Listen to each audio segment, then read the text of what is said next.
This is the story of how a talented artist stopped creating entirely. Not because she lacked skill or passion or opportunity, but because she made one fatal mistake. She measured her art against people she'd never met, living lives that didn't exist, creating from circumstances she couldn't see. Her name was Elena, and she was about to learn that the only masterpiece worth creating is the one nobody else can paint. Because when you spend your life painting in the shadows of others' light, you forget that you have your own sun. Elena stood before a blank canvas in her studio, paintbrush trembling in her hand. She had been standing there for 3 hours. The canvas remained untouched.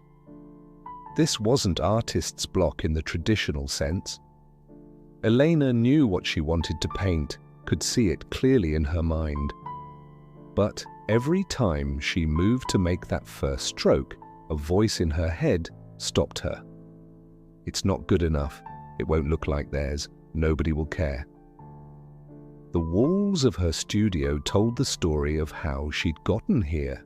Every inch was covered with printed Instagram posts, viral artists with millions of followers, perfect studios flooded with natural light, exotic locations, gallery openings attended by celebrities, lives that looked effortless, success that seemed inevitable. Elena had been studying them so long she could recite their posting schedules, name their brand partnerships, track their follower growth. She knew everything about them, and nothing about herself anymore. 3 years ago, Elena was a different artist. She painted with complete absorption, losing hours to the canvas without noticing. Her style was raw, emotional, imperfect in ways that made it deeply personal. She painted faces twisted with feelings that couldn't be named, landscapes that existed only in her memory, colors that fought each other on the canvas until they found unexpected harmony. Her work wasn't technically perfect, but it was undeniably hers. She had a small but loyal following. Local galleries showed her work occasionally. Sales were modest but consistent. And most importantly, she was happy. She created work that meant something to her, regardless of whether anyone else understood it. Then she joined Instagram. At first, it was positive. She connected with other artists, shared her progress, felt part of a community. But then the algorithm began showing her the successful artists, the ones with 3 million followers, the ones whose paintings sold for 6 figures, the ones with studio spaces the size of her entire apartment, walls of expensive materials, perfect lighting for perfect photos. Their lives seemed like what art success was supposed to look like. Beautiful, effortless, validated by numbers that couldn't lie. And Elena, scrolling through their feeds at night, began to notice everything she didn't have. Her studio was cramped and poorly lit.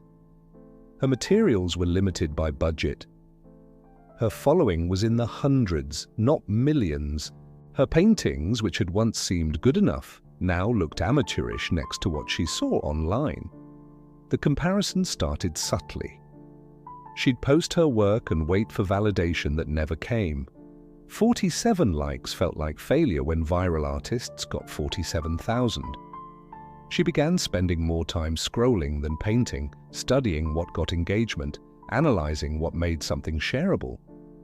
Then she started changing her work. A viral artist was getting attention for abstract minimalism.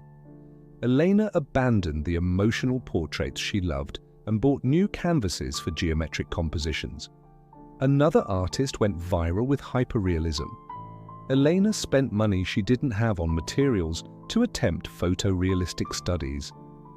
Her workspace became a graveyard of half-finished paintings in styles that weren't hers, each one an abandoned attempt to be someone she wasn't. Her best friend Maya visited the studio one afternoon and stood looking at the work in progress. Sleek, trendy pieces that could have been painted by any of 1,000 artists chasing the same aesthetic. Maya asked gently, "Where's Elena in any of this? I see technique, I see competence, but I don't see you." Elena had no answer, because the truth was she wasn't in it anymore. She had erased herself, stroke by stroke, in pursuit of looking like someone worth following. Elena's worth as an artist became entirely determined by metrics. Likes, followers, engagement rates, shares. She posted something personal and raw, the kind of work that used to define her. 47 likes. She posted something copied from a viral trend, technically proficient but soulless. 230 likes. The algorithm's message was clear. Mimicry was rewarded, authenticity was punished. And Elena, desperate for validation, learned the lesson. She stopped posting her real work. She stopped creating her real work. Because if it wasn't going to get engagement, what was the point? When did strangers' approval become more important than her own artistic voice? Elena couldn't remember. It had happened gradually, the way drowning happens when you stop noticing you're underwater. Now, 6 months into her creative paralysis, Elena couldn't complete anything. She started paintings and abandoned them when they didn't look good enough to post. She was trapped in an impossible position. She could not create authentically because it would not get engagement, but she couldn't successfully mimic the viral artists because she wasn't. Them didn't have their resources, their circumstances, their mysterious formula for success. Elena was talented, Elena was skilled, but Elena had stopped being Elena. And when you erase yourself in pursuit of someone else's highlight reel, nothing remains to create from. You become a hollow vessel, filled only with other people's images, their aesthetics, their lives you're pretending could be yours. The breaking point came when she submitted work to a local gallery she'd shown with before. The curator, Marcus, had championed her earlier pieces, sold several of them, considered her a promising local talent. She submitted 5 recent paintings, her best attempts at the viral styles that seemed to define success. Marcus called her into his office. His face was kind, but his words were devastating. "This is technically proficient, Elena. I can see you've developed your skills. But it's soulless. It looks like you're trying to be 3 different artists at once, and none of them are you. What happened to your voice?" Elena became defensive immediately. "I'm evolving. I'm learning from successful artists. I'm expanding my range." Marcus shook his head. "You're not learning, you're copying. And the world doesn't need another copy. We have enough artists trying to paint like other artists. We need originals. Where's the Elena who painted that emotional portrait series 2 years ago, the one who made people cry? Where did she go?" Elena drove home in silence, Marcus's words echoing. She climbed the stairs to her studio and stood in the doorway, really seeing it for the first time in months. Walls covered with other people's perfect posts. Shelves stacked with paintings in styles she didn't choose. A phone perpetually in her hand, showing her lives she'd never live. She realized she could describe in detail the artistic journey of a dozen viral creators. She could name their aesthetics, their breakthroughs, their brand partnerships. But she couldn't remember what her own style even was anymore, if she had one, if Elena as an artist still existed at all. She took down every painting in her studio and stacked them facing the wall, all of them. If she didn't know who she was as an artist, then she wasn't an artist at all. She was just someone who owned brushes and had opinions about strangers on the internet. Maya called the next day, sensing something was wrong. After Elena explained the gallery rejection and her subsequent existential crisis, Maya mentioned someone she thought might help. "There's this retired artist who teaches occasionally. His name is Victor. He's different from other teachers, doesn't care about social media or trends or any of that contemporary nonsense.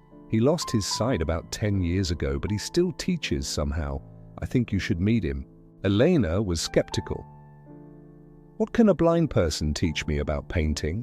How to create work nobody can see?" Maya's response was quiet, but pointed. "Maybe that's exactly the perspective you need." Victor's studio was in an older part of the city, up 3 flights of stairs in a building that probably hadn't been renovated since the 70s. Elena knocked, expecting to find a sad, dimly lit space filled with the melancholy of lost ability. Instead, she found a large room flooded with afternoon light, walls covered with vibrant paintings from Victor's sighted years, and a man in his 60s with clear eyes that didn't quite focus, radiating more confidence and clarity than anyone Elena had met in years. He invited her to sit, offered tea, and asked her to tell him about her work. Not show him, tell him. Elena pulled out her phone and began scrolling through photos of her recent pieces, describing them. "This one is abstract minimalism, very clean lines, neutral palette, following the current trend toward..." "And this one is more hyper-realistic. I was experimenting with..." Victor held up a hand to stop her. "I didn't ask you to describe trends. I asked about your work. What do you want to paint? Not what gets likes. Not what's popular. What makes you feel alive when you create it?" Elena opened her mouth to answer and realized she couldn't. She genuinely didn't know. Victor let the silence sit between them, comfortable with it in a way that made Elena squirm. Finally, he said, "I'm going to give you an assignment. Paint something. Anything. But I have 3 rules and they're non-negotiable." Elena nodded, pulling out her phone to take notes. Rule 1, no phones in the studio. No looking at social media before, during, or after you paint. Rule 2, you cannot show this painting to anyone. Not to me, not to friends, not online. This painting is for you alone. Rule 3, paint what scares you. Not technically, I'm not asking you to attempt a difficult technique. Paint what scares you emotionally. Paint the truth you're afraid to admit. Elena protested immediately. "What's the point of creating something if no one sees it?" Victor smiled. "What's the point if you don't see it?"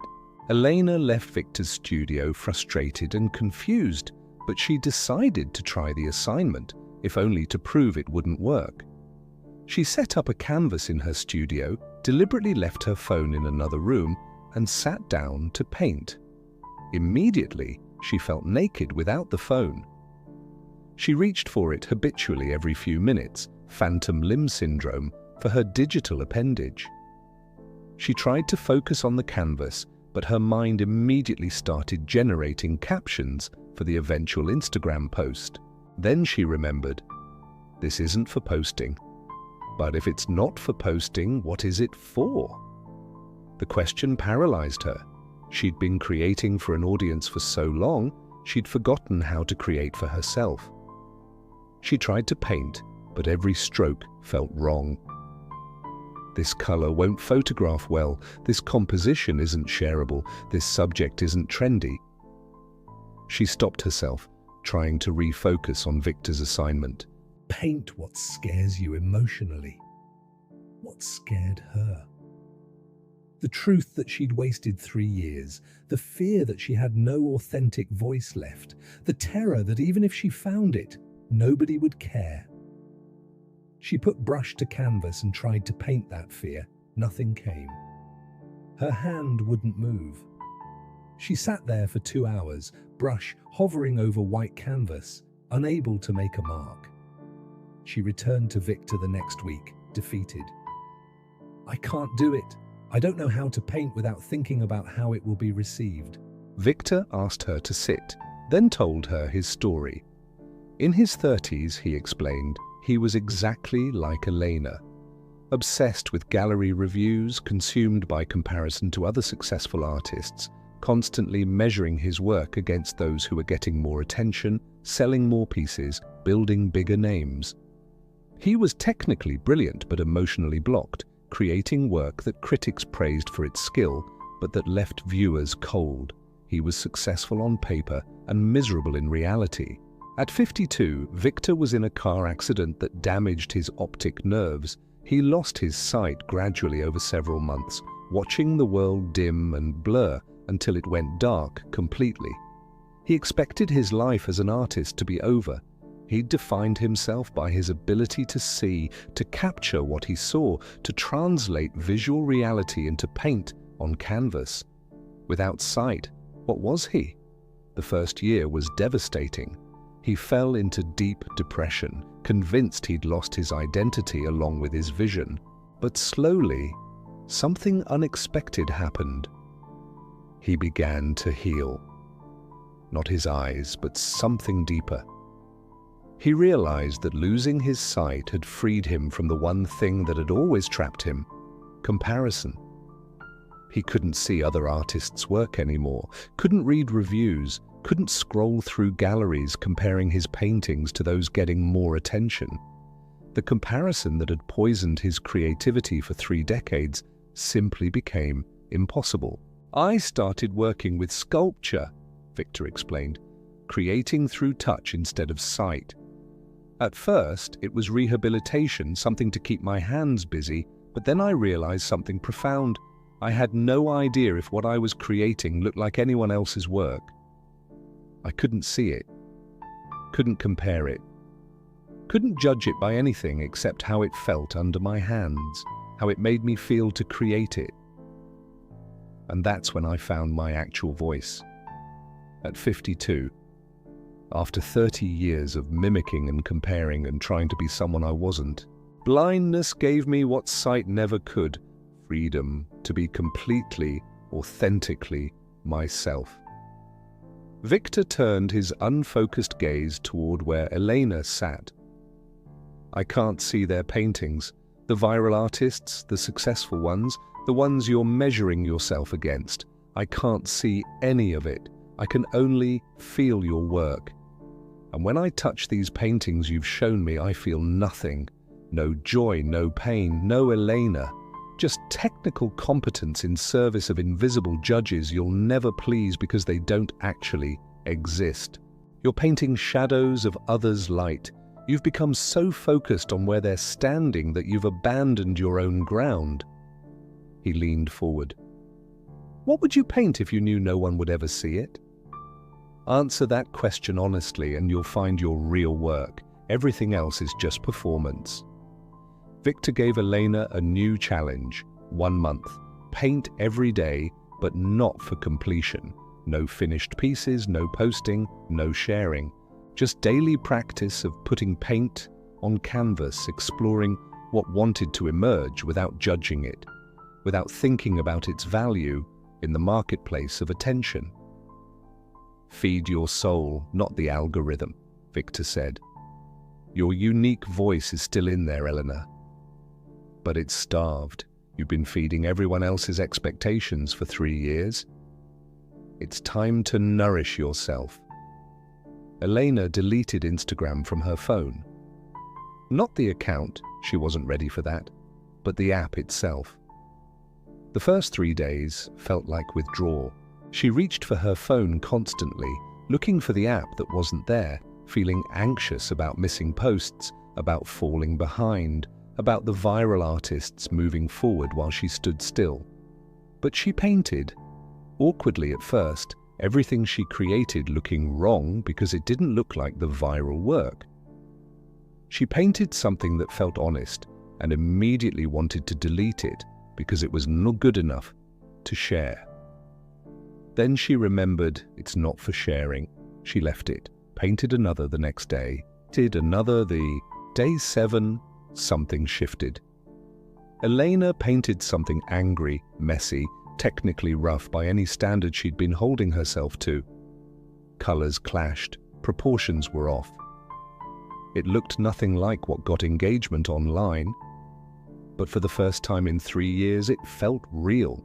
It felt like hers. Day 12, she painted a portrait in her old style, the emotional rawness she'd abandoned when she started chasing trends. She cried while painting it because it felt like coming home after a long exile. By day 20, she was painting daily without thinking about metrics at all, just exploring what wanted to come through her hands onto the canvas. The paintings weren't perfect. Many were failures by traditional standards, but they were hers, completely, unmistakably hers. On day 23, Elena's phone buzzed with a notification. Instagram was still sending alerts even without the app. A viral artist she used to follow religiously had just announced a massive gallery deal with a prestigious international institution. Elena felt the old impulse rise immediately: compare, despair, question her own path, wonder what she was doing wrong. But something had changed. She looked at the notification, felt the familiar tug toward comparison, and consciously chose differently. "Good for them," she said aloud to her empty studio. "That's their journey. Mine is right here on this canvas." She put the phone down and returned to her painting. For the first time in 3 years, Elena painted something that was entirely, unmistakably hers. And it terrified her more than any comparison ever did, because it meant being visible as herself, not hidden behind someone else's aesthetic. The month ended. Elena had 30 paintings, none of them finished by social media standards, all of them authentic in ways her work hadn't been in years. She brought them to Victor's studio. He moved through them slowly, touching each one, feeling the texture of the paint, the emotion embedded in the brushstrokes. When he finished, he smiled. "Now I feel you. Welcome back, Elena." Elena reinstalled Instagram, but with different eyes. She saw the same viral artists, the same perfect studio spaces, the same lives that looked effortless and complete. But now she saw them clearly. Curated moments, not complete reality. Highlight reels, not behind-the-scenes struggles. Success that looked instant but represented years of invisible work, privilege she couldn't see, circumstances she'd never know. She understood finally. Their chapter 20 wasn't her chapter 3. Their finished product wasn't her first draft. Their public success wasn't her private process. The comparison was meaningless because she was comparing things that couldn't be compared. Elena painted something large, her most personal work since before the comparison spiral began. It was raw and emotional and technically imperfect in ways that made it more honest. The old Elena would have looked at it and asked, "But will people like it? Will it get engagement?" The new Elena asked different questions. Do I like it? Does it tell my truth? Does it matter to me? The answer to all three was yes. That was enough. She posted the painting on Instagram, but with a fundamentally different mindset. Not seeking validation, not chasing algorithms, not hoping for viral success, just sharing her truth, take it or leave it. No strategic hashtags, no caption designed for engagement. Just, "This is who I am, this is my voice." The response was different than she'd gotten with her viral mimicry. Fewer likes, but deeper comments. People who connected with authenticity found her. Not millions, but enough. The right ones. The gallery curator, Marcus, reached out after seeing her recent post. "That's the Elena I remember. That's original. That's what the gallery wants to show. Are you interested?" Elena's first instinct was excitement, but she paused. The new question wasn't, "Will this advance my career?" but, "Does this feel right for me?" She decided yes, but on her terms. The gallery show was small, modest crowd, nothing that would go viral or make her Instagram famous, but the people who came engaged deeply with the work. Someone bought a painting, not because it was trendy or looked good in photos, but because it moved them, made them feel something they needed to feel. Elena realized this was what she'd wanted all along. Not millions of followers, but genuine connection. Not viral success, but meaningful impact on the people who needed her specific voice. Victor attended the opening, navigating the space with practiced ease, touching her paintings one final time. He smiled. "You found it. The thing only you can create." Elena thanked him, though words felt inadequate for what he'd given her.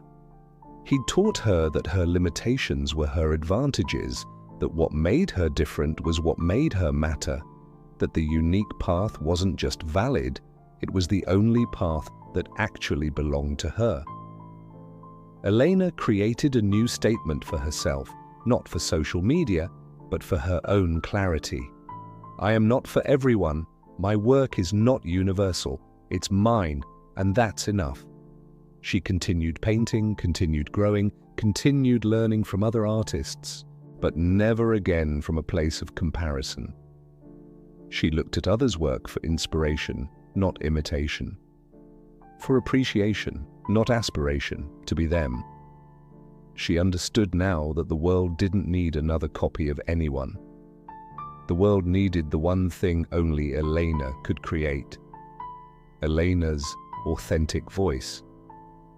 Months later, a young artist reached out to Elena, struggling with the same comparison trap that had nearly destroyed her. Elena met her at a cafe and shared what Victor taught her. Ask yourself, what would I create if no one was watching? That's your North Star. Every time you're tempted to compare, come back to that question. Your unique path isn't just valid, it's the only path that belongs to you. When you spend your life comparing yourself to others, you abandon the one masterpiece only you can create, your authentic self. She continued, "Social media shows you everyone's highlight reel and calls it their life.